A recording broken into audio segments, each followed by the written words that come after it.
So the reason we're not playing firstly is because we're overaged for our own tournament. It has finally reached that stage of the tournament where we can't participate ourselves. Are you still part of the team though? Yes, most definitely. The KBA Warriors will always be our team. They'll always be our babies. So we're still most definitely part of the team. Yeah. I feel like firstly, this year we've really taken on doing the tournament ourselves.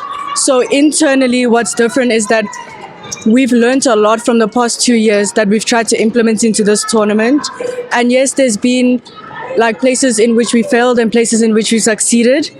But I think what we can take away is like a huge lesson from moving onwards in terms of, especially like we learned a lot in terms of raising sponsors and stuff like that. And that's what changed from the previous 2 years, because the previous 2 years, our sponsors were, I wouldn't say given to us, but we were helped a lot by our fathers. And this year we went and took it on ourselves.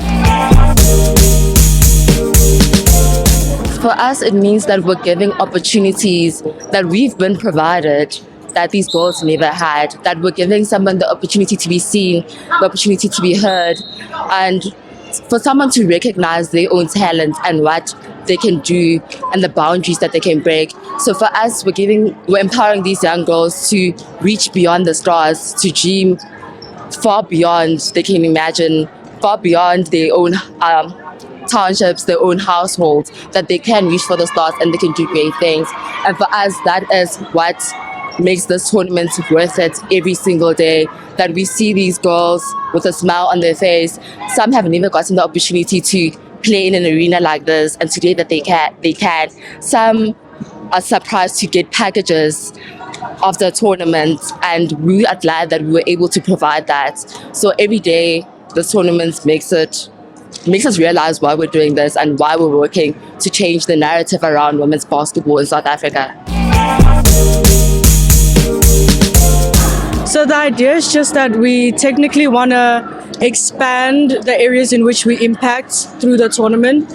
We're not necessarily saying that we want to expand the tournament, but we want to expand the areas in which it can impact it. And this year we had the privilege of having the Botswana team come through for the tournament and play here. They requested to play, but I think it opened our eyes to the fact that this can go beyond SA and not just change the narrative within our country, but outside of it as well. In terms of our sponsors this year, I feel like we've grown exponentially from the last 2 years, and we've brought upon sponsors that really believe in our narrative, that believe in women empowerment and growing the girl child holistically. And that's what we're grateful for our sponsors this year, that they really bought into our narrative and that they're working together with us to change the narrative of the girl child to ensure that she succeeds in whatever she does.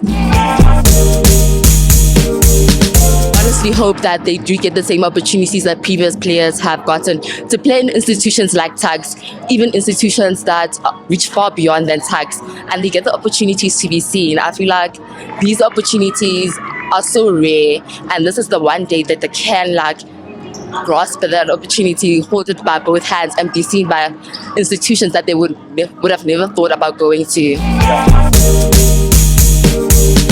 Katelynne, I've heard rumors that you are going to leave the country. You're going to study in the United States.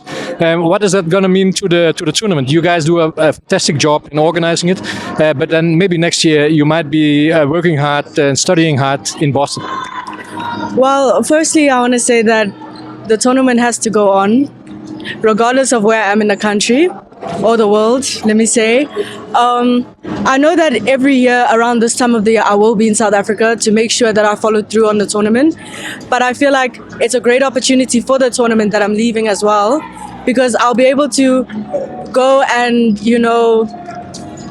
get sponsorships from the States and get collaborations from the States and try and bring that back home. So I feel like with me leaving, we're able to get greater opportunities and speak to bigger people, and just attract more of a crowd to the tournament and create a bigger impact, maybe even start exchange trips and stuff like that is what we're really aiming to do. So me leaving, yes, it is a sad thing because I won't be hands-on as hands-on as I am currently in the tournament because I won't always be in South Africa. But I feel like my partner does definitely have my back in that department because she will be around and she will be able to follow through on that. And I'll just be able to do as much as I can from the States and make sure that every year I'm here when she needs me when it comes to the tournament. The same for the MP. She might attend a camp IMG along in September, we suppose, to play with international athletes, to be seen by international coaches. So she's getting the same opportunities as previous MVPs, and we hope that she continues to be seen and that she can reach great heights. I think we just want to say thank you to everyone for the support that they've given us throughout the tournament, especially our families, because they've always had our backs regardless of our little breakdowns in between the planning process of this. And thank you to our tux teams that have come through to support us as well. It means a lot. And from here on out, I think we can only keep growing in the tournament. We can't go lower, So I feel like for the years to come, there's great things that they can expect from us.